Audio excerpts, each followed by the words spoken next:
Bonjour tout le monde. Voilà, aujourd'hui c'est pour discuter le livre de Salman Rushdie, l'écrivain indien, euh, le fameux livre, celui qui a causé tant de chahuts, tant de problèmes à son édition en 1988, à savoir les versets sataniques. Donc les versets sataniques ont été pris très au sérieux en cette époque-là, parce que en quelque sorte c'était le plus l'époque qui a encouragé, parce que je le vois actuellement édité, c'est-à-dire dans ces années-là, il ne va pas en avoir le succès et le problème qu'il a causé en 1988, parce que l'époque a changé. Mais néanmoins, nous allons le discuter en quelque sorte dans son époque. Nous allons lui attribuer les tenants et les aboutissants de l'époque. Alors, les versets sataniques a été pris pour beaucoup de gens, et ça m'étonne jusqu'à présent, en le discutant, pour un essai. Or qu'en réalité, il ne s'agit que d'un roman, autrement dit d'une fiction. Cette fiction, oui, a porté préjudice à la vie du prophète et à la personne du prophète Mahomet, que le salut de Dieu soit sur lui. Donc, il y a eu le mouvement presque mondial, enfin, chez les musulmans du monde entier, qui ont protesté contre ce roman-là. Donc, les versets sataniques, en réalité, est une fiction, bon, romanesque, bien ficelée par l'écrivain Salman Rushdie, et qui visait, ça il faut le dire, hein, bon, même si certains ne seront pas d'accord avec nous, il visait à nuire à l'image du prophète et à l'image de l'islam en général. Bon, d'accord, on va parler liberté d'expression, droit de, le droit à la libre pensée, sauf que là, Salman Rushdie a dépassé un peu les limites même de la littérature, et nous allons voir pourquoi. Donc, ce roman a été édité et fait sous forme de chapitres, environ 9. Et les gens ne savent pas qui est Salman Rushdie, parce qu'en premier lieu, nous devrions un peu, du moins, dire quelque chose sur l'écrivain et dans quel contexte il a ramené, il écrivait. En premier, il était satirique envers même les Anglais, parce qu'il vivait en Angleterre. C'est un hindou qui vivait en Angleterre. Bon, et actuellement, nous sommes en 2021, il vit aux États-Unis d'Amérique depuis quelques années, mais à l'époque, il vivait en Angleterre. C'était un écrivain qui était quand même assez connu dans les milieux littéraires. Bon, le monde musulman ne l'a connu que lors de l'édition de son roman Les versets sataniques. Par contre, auparavant, par exemple, a eu un grand prix en 81 pour son œuvre Les enfants de minuit. Donc il était quand même assez connu dans les milieux littéraires anglais et même européens. Et ses œuvres étaient satiriques envers l'Angleterre elle-même. Oui, alors même ces versets sataniques, dans le premier chapitre, les gens passeront ça sous l'ombre. Ils n'ont pas constaté qu'en premier lieu, dans son premier chapitre, les versets sataniques, Salman Rushdie porte une critique si sévère aux Anglais eux-mêmes, les traitant d'insalubres. Et les gens ont focalisé le plus son œuvre sur son second chapitre, où il s'attaque, bon, moi je dis s'attaque pour certains milieux littéraires, non. D'accord, on va dire, il ne s'attaque pas, d'accord, ok. On va dire, il traite le sujet du prophète Mahomet et de l'islam.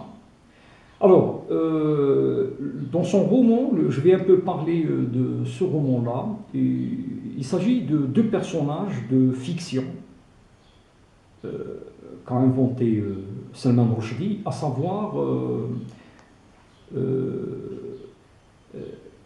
Jabraïl Farishta et Salah ad-Din Shemsha.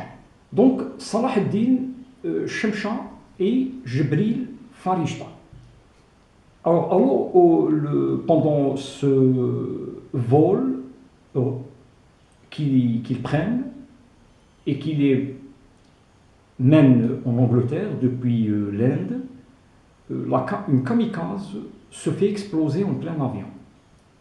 Alors, tout le monde décède, sauf eux les deux, échappant par miracle à cet incident.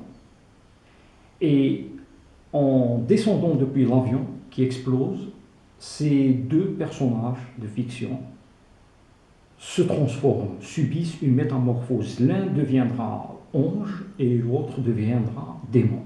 Donc Jibril Farishta deviendra ange et Salah ad-Din Shemsha deviendra démon. Et là, une discussion d'ordre philosophique se passera entre eux. Une réflexion assez profonde, assez intéressante sur beaucoup de points. Ils vont se raconter un peu leur vie, ils vont un peu discuter certains points nœuds philosophiques, certains sujets difficiles. Et par une façon artistique, là, Salman Rushdie excelle, fait de sorte que Jibril Farishta, l'ange, se transmet de par un rêve dans le 7e siècle ou le 8e siècle. En quelque sorte, en l'époque de Mahomet. Et précisément dans la Mecque. Alors, il va traiter, enfin, il va nommer la Mecque de... Parce que c'est là, c'est dans ce chapitre-là, c'est le second chapitre, où il y a ce qui a fâché le monde musulman. Parce que c'est là où Salman Rushdie va traiter d'une façon littéraire, artistique, le problème. Mais j'ouvre une parenthèse. Il se trouve que ce roman-là, en réalité, dans les milieux littéraires, il n'est pas assez fameux. Ce n'est pas une œuvre artistique vraiment développée, qui a eu un succès sur ce sujet-là. Le succès qu'il a eu, le livre, c'était par rapport à ce qu'il a causé comme problème. Mais sur un plan littéraire, ce n'est pas un succès. Là, les gens passent au-dessus de cela sans pour autant souligner ce point-là. Et pourtant, ce point est important. Le livre n'est pas un succès littéraire. Bon, moi je le trouve quand même bien. Je le conseille à tout un chacun de le lire d'une façon ou d'une autre. Moi je conseille que aux gens et à tout le monde de lire la littérature. Elle est si importante autant que tous les autres livres. Parce que nous constatons que les gens lisent de moins en moins de romans.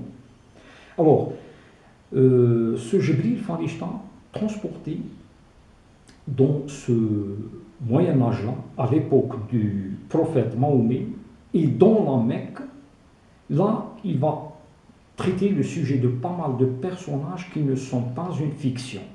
Bon, il va leur donner des pseudonoms, mais les musulmans, ou du moins ceux qui s'y connaissent en matière de l'histoire de l'islam, savent que là, précisément là, Salman Rushdie prend des personnalités qui ont existé dans le monde musulman et qu'il va traiter d'une façon satirique. Alors, il va y avoir Mahomet qui sera nommé Mahawand. Et Mahawand est un nom qu'avait le prophète Mahomet, sallallahu alayhi wa sallam, que le salut de Dieu soit sur lui, dans le Moyen-Âge, dans les œuvres du Moyen-Âge, mais en Europe. Parce qu'il n'a jamais été nommé ainsi par les musulmans. Les musulmans lui donnaient d'autres prénoms, Abul Qasim. Et Al-Bashir, Nadir, mais jamais Mahawand. Mahawand était un prénom donné au prophète Mahomet, que le salut de Dieu soit sur lui, par les Européens dans leur œuvre du Moyen-Âge, plus actuellement. Actuellement, il est nommé Mahomet. Et puis, il y a eu le personnage de Abu Sufyan. Abu Sufyan était un plutocrate de la Mecque du Moyen-Âge, de l'époque du prophète Mahomet. Alors, Salman Rushdie le nom Abu Sumbul. Et il y a eu d'autres, à savoir Salman al-Farisi, c'est un ami du prophète, Khalid ibn Walid aussi, un sahabi comme on dit, et Bilal ibn Rabah. Mais aussi il y a eu Hassan ibn Thabit, un fameux poète de l'époque qu'il nomme, Salman Rushdie le nomme Ba'al, et Hind, la femme de Abu Sufyan. Or, c'est autour de ces personnages-là que Salman Rushdie va tisser le chapitre le plus important de cette histoire.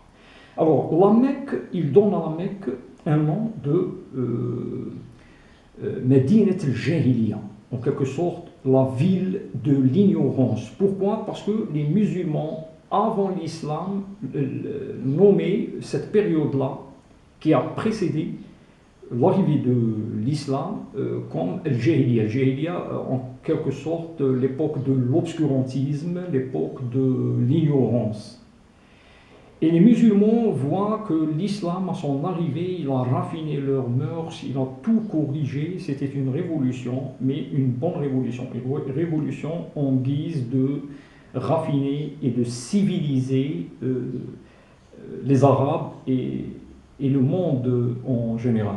L'islam, pour les musulmans, c'est une civilisation aussi. Alors, il nomme Mahomet aussi le commerçant. Il le nomme en tant que commerçant. Là, il rentre dans le vif du sujet et il raconte une histoire que là, je souhaite ne pas suivre le roman et plutôt dire cet épisode de l'histoire de l'islam qui est dans la tradition des musulmans ce qu'on appelle Hadith al-Gharaniq, c'est-à-dire la causerie des Golandes. Bon, pourquoi cette nomination? C'est un incident qui est raconté dans pas mal de livres de la tradition musulmane, seulement pas de la même façon. Et cet incident, qui est l'incident majeur dans le roman, est un incident, un épisode assez important, car il est compromis, il est refuté par pas mal de savants de la pensée islamique, ce hadith al-Gharaniq. Alors, il s'agit de quoi? Al-Gharaniq, en premier lieu, c'est des oiseaux, à savoir les golandes. Le nom exact, c'est les golandes. Bon, pour certains, c'est les grues. Peu importe, golande ou grue. Moi, il me semble que c'est les golandes. Et alors, Gharnouk, en termes arabo-berbères, qui veut dire le grand coup. Et ces oiseaux avaient un grand coup. Alors, il y avait des divinités dans cette époque à la Mecque, et ces trois divinités étaient Allat, Al-Uzza et Manat. Bon, en réalité, il y avait beaucoup plus de divinités dans la Mecque de cette époque-là, à savoir Suwar, wa Woud, wa Ba'outh, wa Ba'ouq, wa Nisra, wa Hubal. Mais là, il s'agit que de ces trois divinités, Allat, Al-Uzza et Manat, qui étaient, dans certains livres, elles sont représentées comme des oiseaux, des golandes ou des grues. Et ces trois divinités étaient très très appréciées et valorisées par les païens de la Mecque à l'époque de l'arrivée de l'islam et de Mahomet. Donc, alors, cet épisode est dans l'une des prières entreprises par le prophète Mahomet, que le salut de Dieu soit sur lui. Une phrase qui est refutée. Certains pensent qu'elle a été dite par le prophète. Et cette phrase est au milieu, bon, on ne la trouve pas bien entendu dans le Coran, mais elle est au milieu de la sourate de l'étoile, An-Najm, sourate An-Najm, qui est la suivante. تلك الغرانيق العلا التي شفاعتها ترتجى. C'est-à-dire, Lat wal Uzza wa Manat, ces trois divinités qui sont les Golandes en hauteur dont leur intercession est souhaitée. Mais cette phrase n'existe pas dans le Coran. Dans le Coran, il n'y a pas cette phrase. Donc, cette phrase, considérée par certains comme sourate, pense que le prophète l'a prononcée. Or que non, parce que nous allons voir comment elle a été refutée par pas mal de savants et avec des preuves à l'appui. Donc, cela se trouve dans Sourate Najm, Sourate l'étoile. Comme quoi, le prophète, en étant en présence des plutocrates et des notables de la Mecque, souhaitait ne rien dire sur leurs trois divinités, du moins sur ces trois divinités, Lat wal Uzza wa Manat. Et en priant par et les musulmans priaient derrière lui, il récitait cette sourate Najm. Et dans cette sourate Najm, voilà, l'ironie du sort, c'est qu'au juste, elle détermine à quel point ces statuettes que les païens Qurayshites vénéraient, c'était du faux, et qu'il fallait qu'ils renoncent à cela. Donc, cet épisode, alors, au milieu de cette sourate, qui n'est rien que correction à cet état de païen, nous trouvons la phrase qui valorise, qui est une phrase pour moi, ce n'est pas une sourate, qui valorise et qui valorise ces trois divinités. Voilà, parce qu'il est dit Tilka al-gharaniq al-ula allati shafa'atuha turtaja. Ce sont ces trois Golandes en hauteur dont leur intercession est souhaitée. Au milieu d'une sourate, je vais la lire en français et en arabe, et vous allez comprendre l'ironie du sort. Donc, Sourate Al-Najm, A'udhu billahi minash shaitanir rajim, Bismillahir rahmanir rahim. والنجم إذا هوى ما ضل صاحبكم وما غوى وما ينطق عن الهوى إن هو إلا وحي يوحى علمه شديد القوى ذو مرة فاستوى وهو بالأفق الأعلى ثم دنا فتدلى فكان قاب قوسين أو أدنى فأوحى إلى عبده ما أوحى ما كذب الفؤاد وما رأى أفتأمرونه على ما يرى ولقد رآه نزلة أخرى عند سدرة المنتهى عند هاجنة المأوى إذ يغشى السدرة ما يغشى ما زاغ البصر وما طغى لقد رأى من آيات ربه الكبرى أفرأيتم اللات والعزى ومناة الثالثة الأخرى.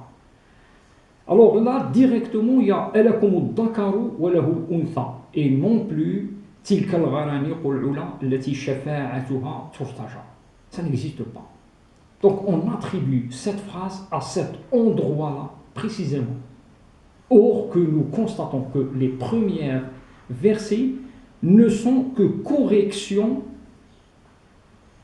sévères à l'esprit païen. Donc maintenant, en français, on va voir ce qui est dit là. Alors, Bismillah ar-Rahman ar-Rahim, par l'étoile à son déclin. Votre compagnon ne s'est pas égaré et n'a pas été induit en erreur. Et il ne prononce rien sous l'effet de la passion. Ce n'est rien d'autre qu'une révélation inspirée que lui a enseigné l'ange Gabriel à la force prodigieuse. La verset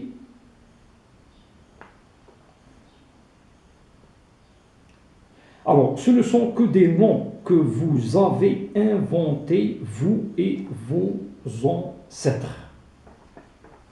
Alors voilà. ألكم الذكر والأنثى تلك إذا قسمة ضيزى إذ هي إلا أسماء سميتموها أنتم وآباؤكم ما أنزل الله بها من سلطان إذ يتبعون إلا الظن وما تهوى الأنفس ولقد جاءهم من ربهم الهدى. Donc voilà. Ce ne sont que des noms que vous avez inventés, c'est-à-dire ces trois divinités, vous et vos ancêtres. Allah n'a fait descendre aucune preuve à leur sujet. Ils ne suivront que la conjoncture et les passions de leur âme. Alors, ceux qui prennent que cela a été dit, disent par la suite, bon, c'est dans les livres de la tradition qui sont quand même corrigés, nous allons voir comment Al-Albani, l'un des grands savants de la pensée islamique et contemporain, a rédigé tout un livre qui va remettre en question, lui et d'autres, remettre en question cet épisode-là de l'histoire de l'islam.